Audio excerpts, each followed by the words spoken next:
Ladies and gentlemen, friends and family and patriots all over our country that is under God, welcome to tonight's Red America First Town Hall, the nation's most engaging platform where we, the people, run the show.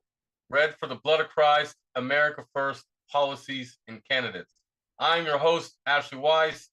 Welcome to Town Hall by Red America First, where the spirit of our nation's founders meets the challenges of tomorrow. For 3 years, we stood as a beacon of unity and strength, draped in the symbolic red of our conviction that our nation was founded on.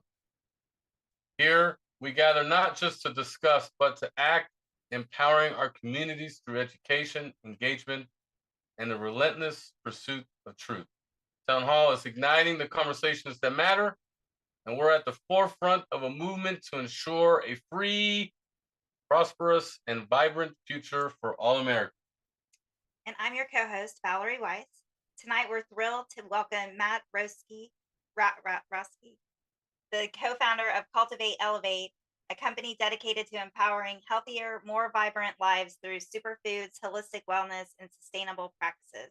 We will learn how to say no to lab-grown meats. But first, we have exciting announcements to make. Do not forget to join our podcast every Monday night at 8 p.m. Eastern Standard Time, Pastor's Point. Pastor's Point's goal is to share the gospel of Jesus and grow in the knowledge of the Word of God and encourage all to adhere to biblical principles. This coming Monday, learn about false prophets.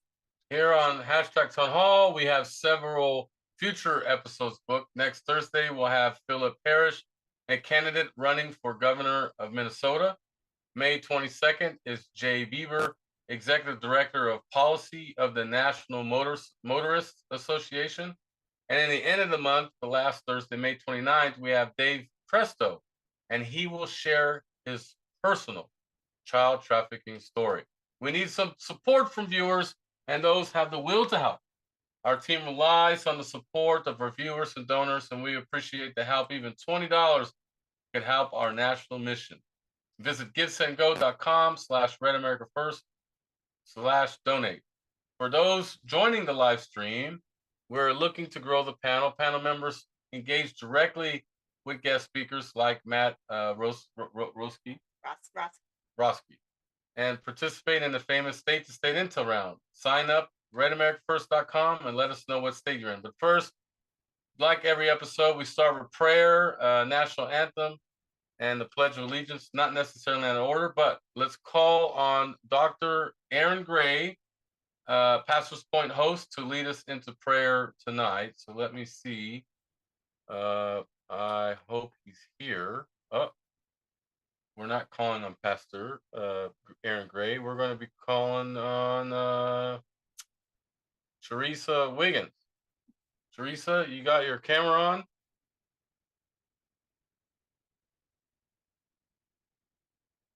All right, let's get her up here. Thank you in advance, Teresa. Thank you. Dear Heavenly Father, Lord, we lift this evening up to you, Lord. We ask you to be with us, Lord, as we have this conversation with Matthew, Lord. We ask you to be with all our loved ones, protect them all from the evil one, Lord. Be with Matt, with those who are trying to steal and mess with his website and all, Lord. We ask you all this in your precious name, dear Jesus. Amen. Amen. Thank you for that. Teresa Wiggins is a Christian pillar leader for Red America First. She is based in Tennessee. She used to live in Florida. Co-founder of Red America First, Valerie Weiss, will do the Pledge of Allegiance. Thank you in advance. I pledge allegiance to the flag of the United States of America and to the republic for which it stands, one nation, under God, indivisible, with liberty and justice for all. Perfect. Now we're going to call Wendy Stockhausen. She's also a pastor, and she's a host of Pastor's Point, which is Monday nights at 8 o'clock Eastern Standard Time. She's going to sing the national anthem. Thank you so much in advance, Wendy. Thank you. Oh, say, can you see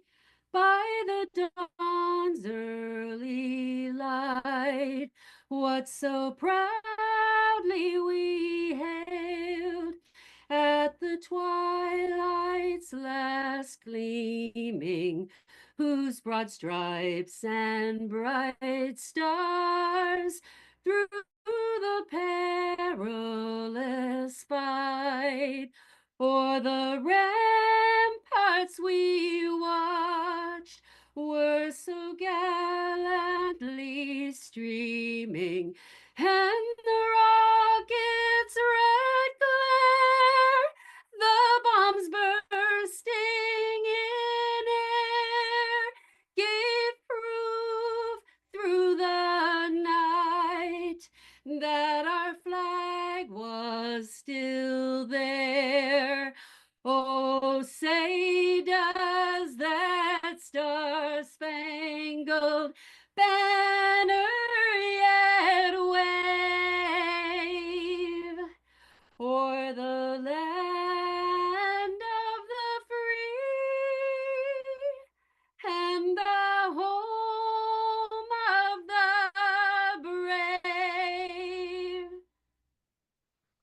Beautiful. Amazing. That was so beautiful. Thank you. Amazing job, Wendy. Wow, that was definitely beautiful. Valerie, what'd you think of that? It was amazing. Thank you. Perfect. So let's just bring up this amazing topic. I mean, that's a great way to start an interview. Matt, what did you think of that quick intro? Getting this discussion started with you tonight. What did you think of that? That was great. She's a really good singer. Like really, you could feel it. That's for sure. Yeah. I didn't know what to expect, so that was definitely great. Oh, Perfect. Thank you. So we'll just dive right into the questions, Matt. Your journey from being a world-class esports athlete to a leading voice in holistic health and electroculture is fascinating to me. Can you share a pivotal moment that sparked your shift towards finding CultivateElevate with your wife, Amra? So we started our company back when the nonsense first began in 2020, as we all remember, when they were faking a whole bunch of nonsense and telling people to wear masks and stand on stickers and stand behind plastic barriers, which are now probably in the ocean, and a whole bunch of nonsense, you know. So it started all then. We started with our first product. It was a lion's mane mushroom. And the reason I was really big into lion's mane was because lion's mane has been shown to heal the brain. And we know that a lot of people are suffering from brain health issues. You know, you get dementia, Alzheimer's. And when I was looking into lion's mane, I was seeing that it could be a potential solution. And then through my journey in the fitness world and everything before that as well, I studied into superfoods and was all about trying to be as healthy as I could. And when I was going to the professionals and seeking out professionals, I noticed that they would tell me everything was genetic and I was getting older. And at that time, the last time I walked into a doctor's office was when I was 25 years old. And I sat there and thought, I'm only 25. You talk about genetics and getting older. And so what I realize is that if we're going to heal our health, we have to be our own doctor. You know, when we're going to these professionals who are owned, who are paid, who are bought and controlled and everything else, it's very hard for us to heal. And they know pills, they know radiation, and they know cutting you open. And I don't agree with any of that because I realize that we're self-regenerating beings. And through this journey in the last 4 years with CultivateElevate of electroculture and superfoods and the whole thing, it's made me realize that we can heal from anything. And no matter what we're facing, I was even talking about autism yesterday and detoxing heavy metals and how people can reverse autism. And it made me realize that we can reverse everything, no matter what we face. So it's been quite a journey. Electroculture was completely crazy too. That was a journey. And I'm working on finishing up my book with that. But it's been rabbit hole after rabbit hole for the last, I would say, 4 years of research. The electroculture is gaining a lot of buzz, thanks in part to your work. But for those that are new to the concept, can you paint a picture of how it works in a garden and why it's such a game changer for sustainable farming? So with electroculture, you know, you don't have to use pesticides and chemicals on your crops and on your land. And the biggest problem with the pesticides and the chemicals that are being sprayed on the land is they're just decimating the soil. They're decimating the earthworms, they're decimating the pollinators, you know, they're hurting the birds, the bees. You know, we're hearing about all these bees dying off. You know, a lot of that has to do with pesticides and medications. They medicate bees. I mean, things that don't even make any sense. And then also too, we got a lot of EMF going on. You got a lot of cell phone towers and all these nonsense that they keep trying to put all over the place. So what electroculture can do is it can help counter this. Think of the earth as the natural frequency and all of these other things as secondary. So what people can do is they can take a piece of wood and they can wrap it with copper and they can make themselves a little antenna, and then they can just place that into their garden. And what that's working as, it's working as an atmospheric antenna to gather the ether or the fifth element or the chi, the life force energy, the orgone, the spirit, whichever word you would like to call it. And it's gathering that energy and it's helping to assist plant life. And you'll see more bees, more pollinators, more birds. And I was just filming yesterday. I got bees all over the place. You know, they're everywhere. And the thing is they come to these areas so that they can heal. And think of grounding rods. You know, people put grounding rods into the earth so that they can ground and they can heal. Well, that's what you're kind of doing. You're releasing static that's building up in the earth, and then you're also harnessing energy. And to make it as an example so people can kind of understand of it, think of it kind of like a lightning rod that's on top of a building. And that lightning rod is allowing static to release and then also energy to come down. And that's the same as a church. The top, you have the steeple and you have the bells in the top of the church, same exact thing. Everything's working like an antenna. So we're just harnessing all this free energy that has been around us the entire time we've been here. And our plants will tap into that. Nice. That's awesome. You've talked about how everything has a frequency: food, water, even our environment, like you were just saying. How do you see this idea of frequency shaping the way we approach health and wellness in our daily lives? Like using frequencies to listen to, and I mean, I do that sometimes, but. So this is kind of tapping into, you know, think of the pipe organs and the bells. You know, those are healing machines when you think about it. When the pipe organs play, they play at all different notes, and they're made of lead. And that lead, when it resonates, it rings, and then that frequency can heal the body. It can heal the organs. Each different note targets a different meridian line. So let's say your stomach, your intestine, your heart, your brain, you know, every different part of the body. So what these notes are doing is they're picking up on the meridian lines, and then they're healing the body. So we can use sound to heal. Then if you think of the bells, you know, the bells that used to be on top of all the churches and the steeples and everything that used to be there, those also can heal. They can help increase plant growth too. There was a great book, it was called The Sound of Music and Plants by Dorothy Redelack. And she talked about when plants would hear classical music, they would grow 3 times the size. So if you think about bells, when they're hearing bells all the time, the plants go crazy. Now, when they're exposed to rock music and a different frequency, they actually will do the opposite. So if you think about how a lot of things have changed with our realm, we've lost these bells, and then now we have these cell phone towers instead. So we have an altered frequency. So, you know, what we can do is we can tap back in. You can use things like wind chimes, you know, put wind chimes in your backyard. You can even get little bells for yourself. You can get sound bowls, you know, or you can get tuning forks. Those are all great things. Or put a little bells on your trees. You can do that too as well. And that can help. As the wind will blow, you'll have that resonance to help heal. And all of this is really just restoring what we used to have. And on the topic back to electroculture, which I should throw in, the copper is also helping to restore the energy or conductivity of the earth. All this iron that's going into our soil is leading to rust. Think of how iron rusts. So copper doesn't rust, and it helps increase electrical conductivity. So you have to think of our bodies and the plants, everything is electrical conductivity. So we're tapping into that in that frequency. Nice. Okay. We use wind chimes, like really deep ones, on our back porch, and our plants do kind of grow crazy. So Happy. yeah. So CultivateElevate emphasizes superfoods like lion's mane and Shilajit. what? Shilajit. Shilajit?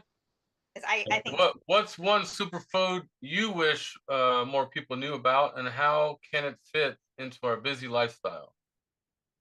So, I mean, the biggest one I've gone down the rabbit hole with is pearl powder and regenerating eyesight.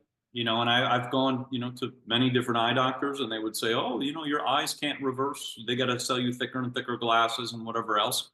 But since we've launched Pro Powder in the last 2 years, we've had so many testimonials of people reversing their eyesight going from -5 to -4, you know, -4 to -3, people having glaucoma, cataracts, pressure, all kinds of things. And this is what really kind of blew my mind with the self-regenerating being, because with your eyes, I was always told you get thicker and thicker glasses. As you get older, they always give you thicker. They never do the opposite. And I always found that really strange, because I thought, well, can't we reverse it? Like, can our eyes actually reverse? And when I started studying Pro Powder, there was a professional who put out a study where she used Pro Powder with her patients who had cataracts. And after about 2 months of use, about 60 to 70% of her patients, the cataracts reversed.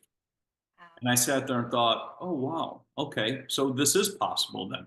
And then this kind of blew my mind. And then Pro Powder, we started different ones and whatever else. But as I've started to think about it, everybody used to wear pearls. You know, you used to have mother pearls all around your neck. And Marilyn Monroe, all these people, they wear pearls. And you think of pearls, you think of hydration, you think of water, you think of the moon. It's all interconnected. So what the pearls are doing is they're helping to hydrate the body. They also look like an eye, so they're helping to feed the eye. And then they're also providing trace minerals so that the body can heal. A lot of the times when our eyes are falling apart or they're not doing so well over time, they're just missing nutrients. And then they get weaker and weaker. And then the glasses, which normally when people are wearing them, they're blocking the UV spectrum. And then what happens is the eyes have to work harder and harder and harder over time.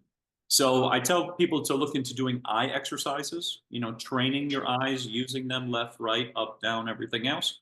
Going out in the sun, spending time in the sun, watching the sun, you know, observing, being part of nature, and then Pro Powder. And it all works hand in hand to repair and restore the eyesight. I'm gonna try that for sure, because I need to reverse my eyesight. You've been really vocal about questioning mainstream narratives, from GMOs to climate change. What's one inverted truth you've uncovered that really surprised you, and how has it shaped your mission? So I would say the whole thing with the PCR test. You know, I mean, they've used the PCR test for the pandemic to tell people that, you know, that they had an illness that they, you know, didn't have and things like that. But the PCR test one really blew my mind, because they actually use it for a lot more things than just illness. They use it to convict people when they go to jail. So like forensics, when they do fingerprints and they test people's fingerprints, they use a PCR test to say that that's their fingerprint. So I sat and thought, this is mind blowing. How many people have gone to jail and you would never even know, and they maybe didn't do something and they used a PCR test to convict them. Then I was reading that they test for parasites, which is funny, parasites, with the PCR test. And I thought, oh, okay, so you can sell them pills. And then they do the, you know, all the illnesses, 1,000 different illnesses with the PCR test so that they can sell people the treatment. And then the biggest one that kind of blew my mind of all was GMOs. GMOs are tested with a PCR test to say that it's GMO. So what Monsanto does is they use a PCR test to test a crop that has landed in another farmer's land, using a PCR test to say that it's their crop, and then suing that farmer for their land and taking their land and their farm by using a faulty test. Oh, wow, that's awful. And they've been doing that for the last 10 to 20 years, you know. So when you get into all of this, the PCR test and mRNA, which is also a PCR test, you see all of this stuff and go, wow, we live in the land of make-believe. That's kind of what I've realized. Pretty much. Perfect. Yeah. Those that are watching live stream, we're about to open up questions and answer period for all members of Town Hall. So go to redamericanfirst.com and sign up today. We're going to start opening up questions to our members here in a minute. Your recent podcast with Renette Senum touched on a historical, you know, great resets and their parallels today. Without giving too much away, what's one lesson from history you think that we should all be paying attention to right now? So history repeats itself. You know, I mean, if we go back into 1890s, there were tariffs that were put in place, and then there were money panics, and then there was a world fair, and then people got ill. So, you know, there are things that we have to pay attention to in history. And then you have things like world fairs, which acted as resets. People got really sick after these world fairs, and there were these resets. And then when we go into things with the Federal Reserve, the Great Depression, you know, we had tariffs put on the Great Depression too. When the Great Depression was happening, tariffs were taking place during that time. So it's important to look back at time and go, if they are trying to orchestrate anything, because that's what I've learned. When you see all the orchestration of events and whatever else, we have to look at the past, because even when I was looking at things like vaccines and vaccine damage goes back to 1776. That's how long this stuff has been going on for. So if we look at things and go, oh, this is something new, they're doing something new, whatever. No, this has been going on for a very long period of time. So the farther I've gone back into time, the more I've seen resets, the more I've seen, you know, repopulation tactics, the more I've seen all kinds of things in which, you know, stone buildings would burn down, you know, all these different things. And you look at this and go, all of the resets we've seen today, you know, like the stuff that happened in North Carolina, the stuff that happened in Hawaii, the stuff that happened in California, you know, these fires and these things, that also took place in the past as well. So it's important to look at these things and go, wait a minute, I'm seeing the same exact events that took place just in different dates. And if we don't pay attention to the past, we can't see what could potentially come for the future. Well, you've mentioned your upcoming book. It's called Electroculture, Gardening and the Ether. Can you give us a sneak peek into what readers can expect and how it might inspire them to rethink their gardens? Yeah, so the book is going into talking about electroculture and the ether, which is the fifth element, which we were never taught about. After Einstein came about and he was paid by the Rockefellers and the Rothschilds, who own the educational system since 1902 with the General Education Board. Since that time, we have been learning that the fifth element, or the ether, doesn't exist. When you talk about this, people call it woo-woo. They say it's pseudoscience. They say it's sorcery. All of these different words that have been added, you know, to make people not look into this.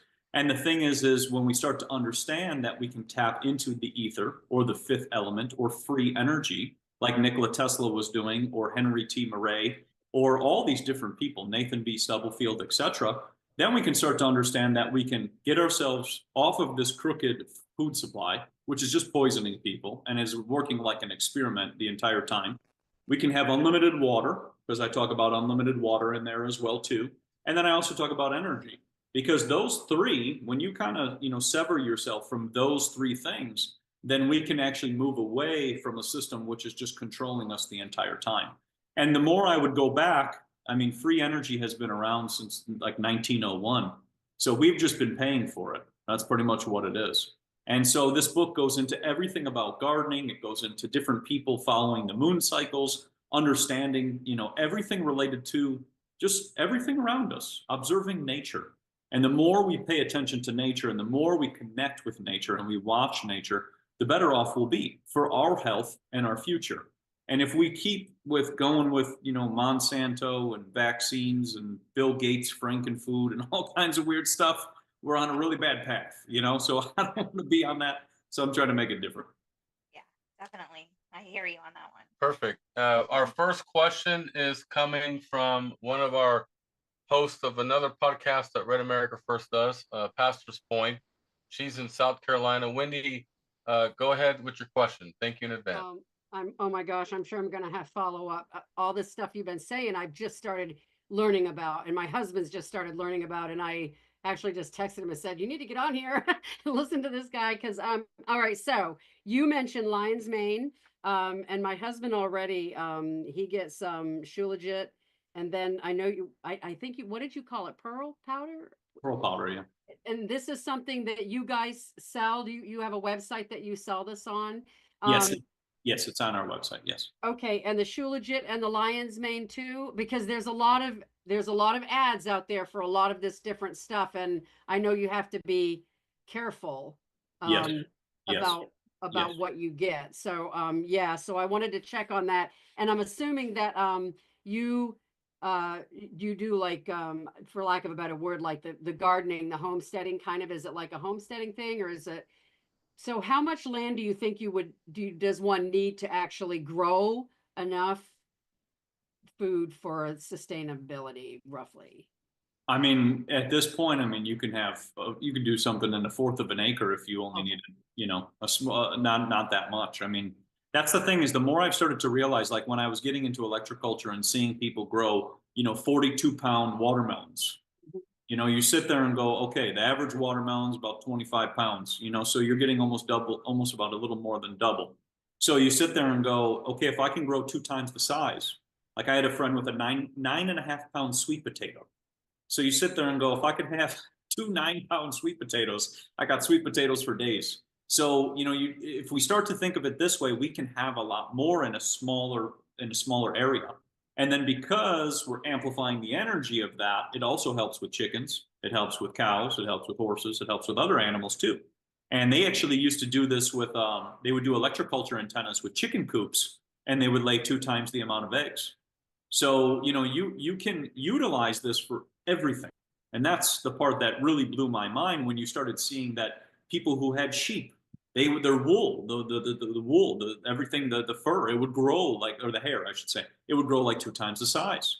And you sit there and go, okay, well, okay, that's possible. And there's so much more you can have out with just tapping into the energy. And it's just grounding. You're just grounding things and releasing energy and allowing the energy to flow. So. Well, I'm so excited. What is the name of the book again? And we're gonna so get this book. It'll be electroculture in the ether, or it'll be electroculture gardening in the ether. It's almost done, so it's in its process. Okay, thank you.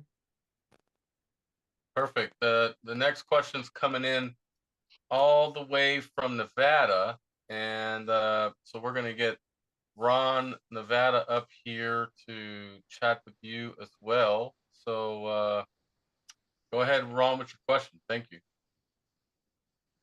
Yeah, hey Matt, I really like what you have to say here.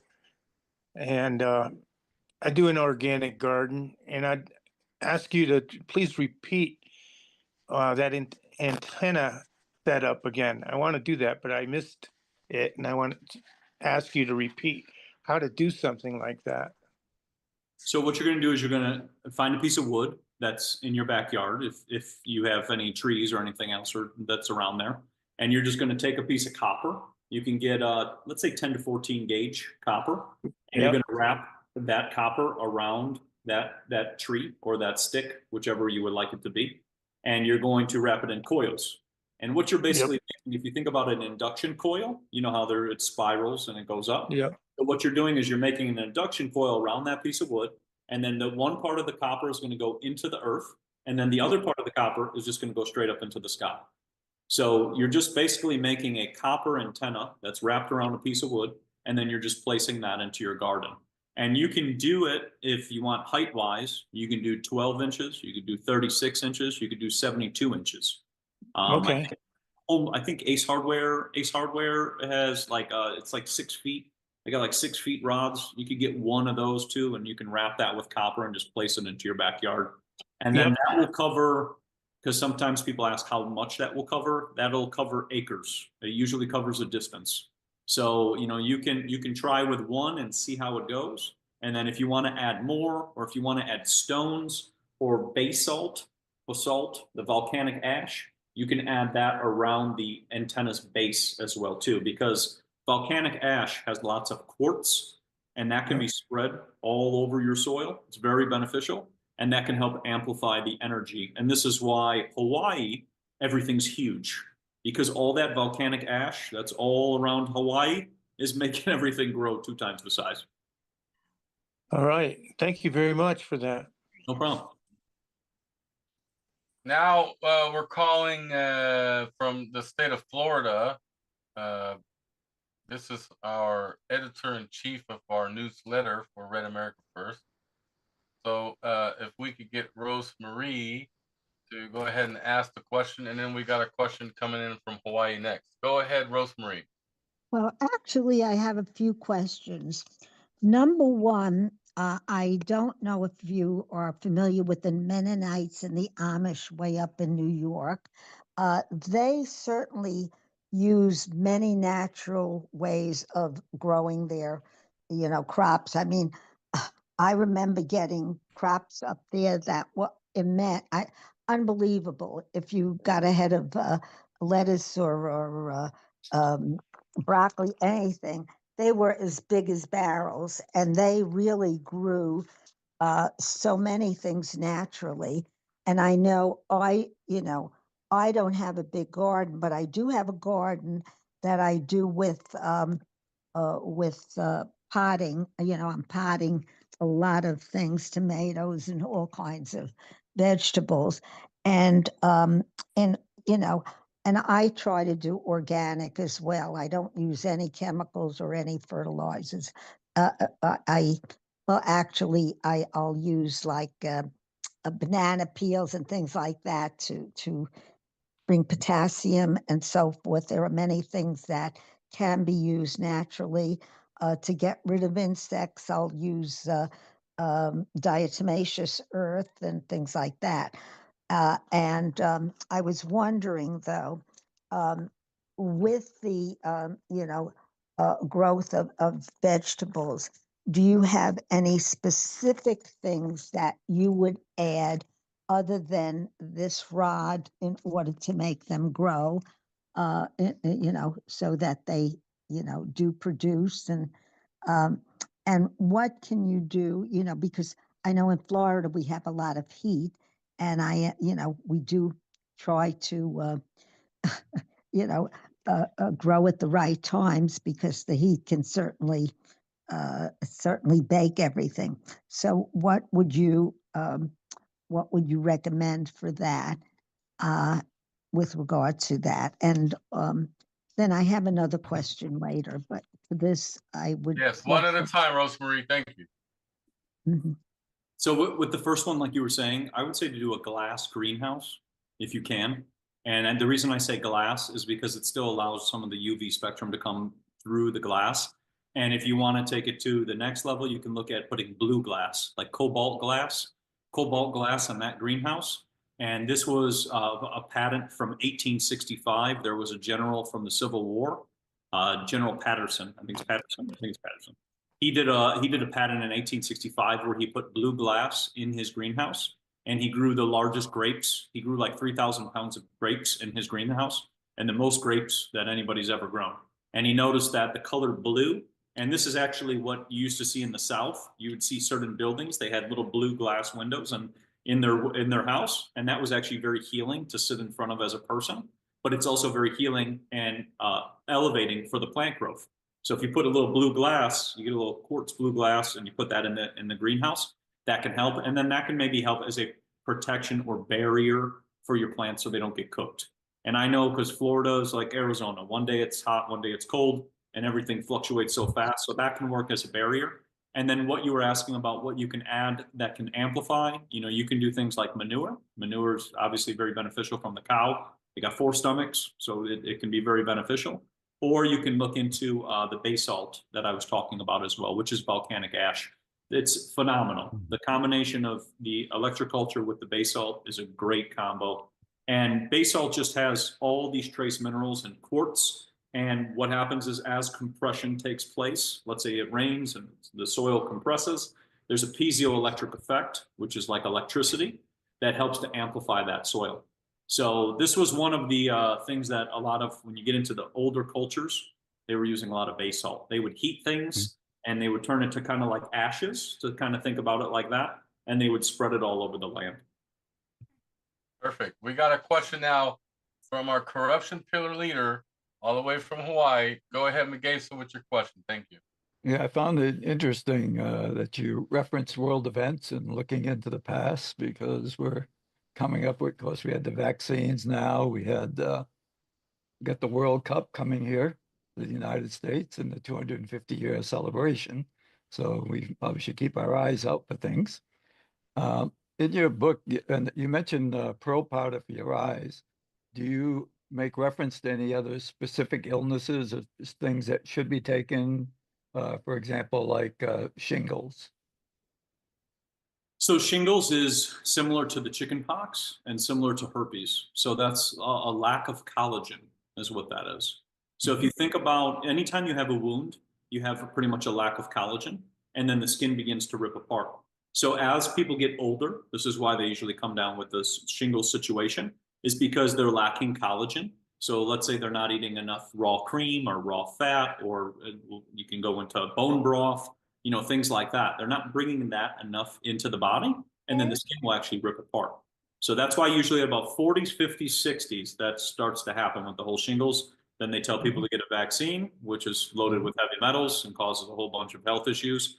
So that's that one. The other thing too, shingles can be, is detoxing the chickenpox vaccine at an older age as well. Because when people have chickenpox, children have chickenpox, they're detoxing the vaccines and chemicals that are in their body so that their body can purge and regenerate. So sometimes with shingles too, it could be the body purging these toxins 40 to 50 years later. Because, you know, your body is always working, like with all the nonsense that we face, to try to detox and restore and come back to balance and everything else. And so a lot of the times it's lack of collagen, because when you think about your body, a lot of it is collagen and fat. And if we're missing vital fat into the body, then the cells can't repair and they'll start to rip apart. Thank you. Mhm.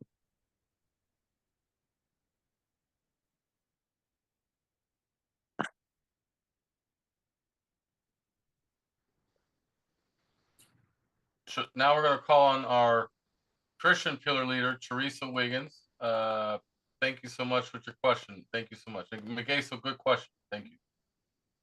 Hi, Matt. My question for you is, with all these vegetables and fruits being so large, are they still keep holding the nutrients and the good taste? Because I know, like here in Florida, my husband and I, like, we see these apples and they're like humongous, and it's not something that was normal, you know, a normal size. So those are bred that way to be very large, and they're breeding these crops to make them very bright. Sometimes they color them, which is crazy. But they're breeding them to make them very large. So what's happening is that's why it's losing the taste. And then also because they're rushing the plants, like they're trying to grow them, like, let's say faster, we'll say. They're also rushing the plants and not allowing the plant to do its thing, because it's usually in a soilless greenhouse that's got like mineral solutions and all kinds of weird things. It's not like nature. Like me and you, when you think about strawberries, you know, they're growing in the dirt, they're growing in the soil, they're growing all together, all of that. A lot of these things are being grown in places that are like labs. So that's why. And then that's why you'll see like the color is red on the outside on a strawberry and white on the inside, because it's not even ready yet. They're just pulling them off because they're just trying to sell them. So with electroculture, because you're doing it the old school way and you're connecting to nature. Now, when this was first being discovered in the 1900s and before that, there were fellows who were testing in Germany the nutritional content of the crops that they were growing and how they were larger with electroculture. And they noticed that also the minerals increased, which was really cool. And then also the flavor was sweeter and more flavorful, because what's happening is you're working with nature rather than against nature. The grocery stores, I hate to say it, but the grocery stores and all the stuff that they're doing with the LED lights and the Wi-Fi and all of that, they're working against nature. And since you're working with nature, your plants will grow larger and they will be more healthy as well, but they also contain more nutrients as well. Which, so if you think about it, like Wendy was asking, if you grew one big, you know, sweet potato and it gave you 2 times the nutrients and then 2 times the size, then you could have 2 times the minerals. And that's the cool part of all of this. And we don't have to add additional minerals, because nature doesn't work that way. Because when you look at like the mineral things that they add to the soil, those are owned by the pharmaceutical companies. Like all the fertilizers and pharmaceutical companies promote that stuff. So we're just kind of tapping back in to let nature do its thing. And base salt, the one we were talking about in the beginning, that's just volcanic ash. So we're just taking another part of nature and adding it to our soil to enhance nature. We're working with nature the entire time. Wow, very good question, Teresa. And we're going to go to South Carolina, Pastor's Point host, Wendy Stockhausen. Go ahead, Pastor. Thank you. Yeah, just you mentioned bees.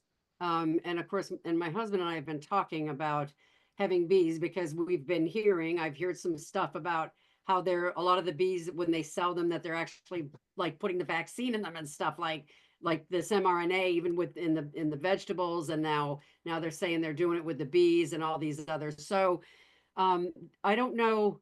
I think we were talking about like they have natural hives out there. So what do you need to kind of cultivate that? Do you do that? Do you cultivate? Do you have beehives? So I just have bees all around me. They're everywhere. I mean, they're just all So, around me. When I go outside, they're on the trees and just everywhere. But so you you can do just a go get the little. honey from the hives? No, they just come all over. I mean, there's hives around, and they just come pollinate everything, and they're just all over the mesquite trees and everywhere. That's what I was looking at just before this while I was outside. But you can do logs, and you can do for mason bees. Mason bees will just come in there, and they'll just stay by you the entire time. So you just get you get a little pine tree.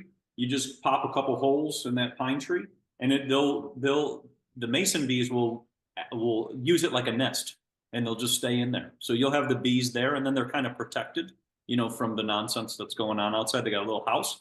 And then if you're going to go into beehives and that whole situation, you can also use electroculture. You can also use basalt. You can find a local beehive. Sometimes they'll, help you with a queen and things like that. And then you can also look into magnets and everything related to magnets. Bees like magnets, they like copper, and they like basalt. So it's these things that go hand in hand. And it's interesting because bees create electricity. Anytime you hear the buzzing effect, you're hearing electricity because that's what the bee is creating. So when you think about copper, it's enhancing the electricity, and then they're electrical beings, so it goes hand in hand. But you can work with things, and I've had a lot of people reach out where they used electroculture with their beehives, and they said their beehives are very friendly. They said, I don't have angry bees anymore. And I thought, well, that's the thing, is we can use these things to help the bees too, because they're stressed. Like they got to deal with all this fake weather and whatever else is going on. So they get stressed. So they also need time to repair, and putting antennas near their beehives can actually be very beneficial. Thank you. Thank you so much. Great That was information. very good information. Good question, Wendy. Thank you for that. Rosemary, you're up. Go ahead. Well, Matt, first, I want to thank you for sharing all this information with us. It's really very informative, and certainly we will apply it, I'm sure. Secondly, may I ask you to write an article or a page for our newsletter, which we send out once a month to several thousand people. And I would really appreciate something from you with regard to this, and the mention of your book that is coming out, so people can really, utilize some of the knowledge that you have imparted with us tonight. So I would really appreciate that. Also, you mentioned the healing of people. Does this mean the healing of people like who have lupus or cancer, many of these illnesses that are, so detrimental, and that are that the medical profession is not able to cure, because there are all of these things that have become more and more prevalent in our society, and I think it probably is because of all of the unnatural things and all of the things that are going on. And I know that even my dad was a doctor way back when, and he was against all of these medicines. I started looking into the PDR and everything else when I was very, very young, and those books were like, I can't tell you how many inches thick. But he also told his patients some of the things you're saying about natural things. And I'm wondering if many of these new illnesses are, being, increasing because of the unnatural things that we are being, being exposed to? So this goes on a lot of things. You know, I found an article from 1909 with a doctor who talked about that he never saw a case of cancer in an unvaccinated person.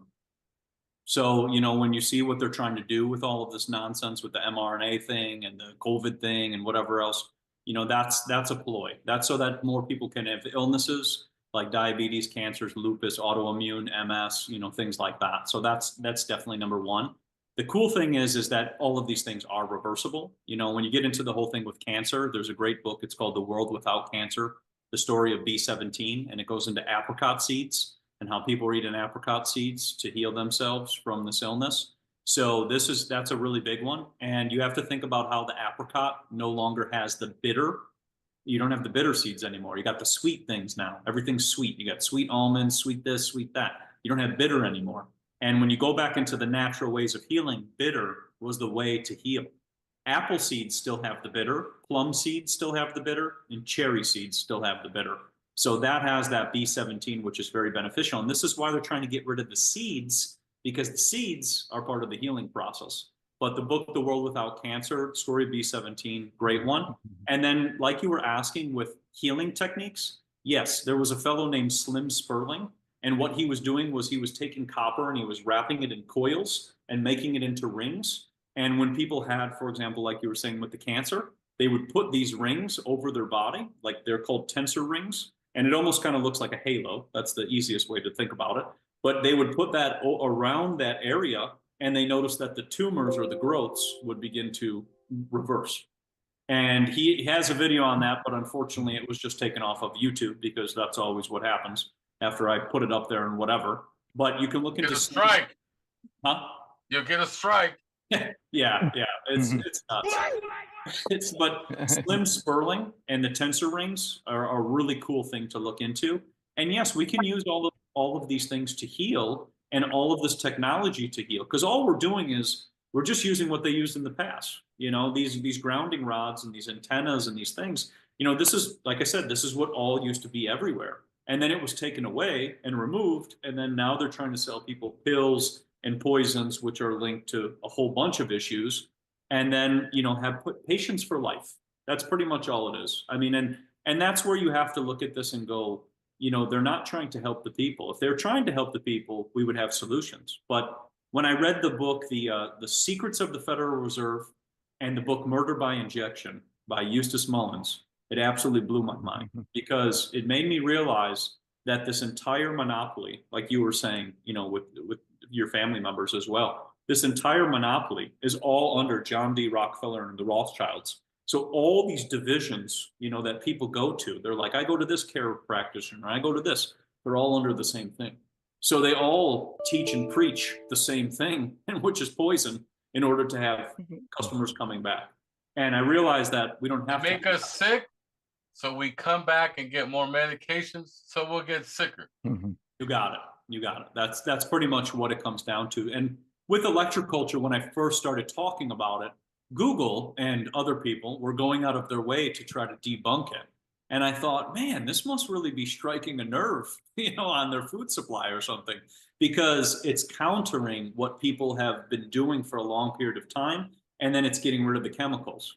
So that's the biggest thing, as I started to realize, like when you find out that the pharmaceutical companies own the fertilizers and own everything at Home Depot, you know, Ace Hardware, Lowe's, Menards, whatever, you sit there and go, oh, okay, now I see what they're trying to do, because they know, like you are trying to start your own garden. So they're like, oh, we don't want them growing too much. We'll put iron in their soil. And that's what they do. So you go to the hardware store, it says iron, the first ingredient, because it leads to rust, and then you can't grow that much. So that's why it's important to work with your land and your soil if you're going to be doing anything, rather than bringing in something external from the hardware store. Understand. I have one question. Have you heard about like some like clothing lines? They put copper in the like your clothes. Would you recommend that to buy something like that? So the issue with this, if you're going to wear any type of clothing, if we get into that, you should be doing hemp, linen, cashmere, wool, or organic cotton or leather. Those would be your top ones to be putting onto the body, because they're natural. The issue with the copper one that you just mentioned is that the material is usually made out of polyester, Oh, so which is plastic. Yeah, so they know, like, if they're going to sell you something, and I've done my research where I went through a lot of these and asked the companies, and I'm like, what do you use? And they're like, well, it's a 80-20 blend. I'm like, it's still plastic. Like, you're still giving me plastic. So, you know, if you're going to wear anything, or if you're going to put something on your bed as well, linen. This is why when you think about all the tables, when everybody would gather before prayer, before they ate, they would put linens down, they would put silverware, everything had a frequency and a resonance. Linen releases a lot of light, tons and tons of light. This is why all, you know, the priests wear linen, all of the linen that's worn all the time, because there's the light frequency that comes off the clothes. That light frequency is healing because we are light beings. So you see that they're showing you little bits and pieces, but we're unfortunately not paying attention. And so when you get into linen, you get into cashmere, you get into wool, organic cotton, and then hemp. Hemp can naturally block EMF. And this is why DuPont came in, got hemp banned, and switched everything to plastic. Because when you're trying to orchestrate something, you get things banned like hemp, you get things like lead paint, you get things like asbestos, you get things banned because then people don't have a counter to what you're trying to do. Interesting. We're going to go to Hawaii now. Megeso, go ahead with your next question, and then we got Shell, Texas on deck. And before you go, Megeso, Matt, are we okay with time? We got a couple. Are you got a hard stop, or? Oh, I don't know. We can do another 20 minutes if you want or something. I don't know. Okay. Go ahead, Megeso. Thanks. Yeah, thank you. You mentioned volcanic ash before, and you also mentioned bells for frequency and vibration. In Hawaii, we also have bell stones, and the bigger bell stones are made with basalt, the basalt rock. So it's already here. My question, I think you were starting to answer it there. And also the 1776 Declaration talks about the laws of nature. Everything you're saying is in alignment from the beginning. My question is, you start to touch upon, what is your thought process on industrial hemp for clearing the soil? So this has been used. You are correct with that one. That and sunflowers. Sunflowers and hemp was used to clear a lot of the toxins and the poisons and a lot of those things out. That is definitely a possibility to heal the soil. Azomite is another one as well too. Azomite can pull DDT and other types of chemicals out of the soil. But yes, there are things we can do to also mitigate the soil, and hemp would definitely be one of them. And I don't know whatever happened with people growing hemp. I know that they changed the rules, or they relaxed them, I think in like 2018 or something, but it never turned into anything. But I do know that you can start growing hemp and do things with hemp, and it will grow like crazy because it's just one of the most natural, strongest things we can use. And unfortunately, you know, we're using alternatives which are not so good anymore. Right. Thank you. Good question there, Megeso. Now we're going to go to the Lone Star State and call on one of our family members there. Go ahead, Shell. Thank you in advance. Okay, so this might be kind of a weird question, but I came across this Substack one time of this gentleman who said he worked in a place called the Dumbs, where our government experiments on, humans to make them non-humanoid and bell frequency. They had this he witnessed that they had this sort of morphogenic veil projector, and that's what he described it as. And they use these frequencies, the bells, like you were talking about, these sound waves at 100 to in between 100 and 500 hertz. That was like their kryptonite, basically, that resonance basically destabilized the field that these humanoids use to cloak their appearance. Have you heard anything about that? I'm interested to hear what your take is on that. Yes, I actually have heard about this, and how they were saying that things that would be able to appear within the realm or disappear within the realm are very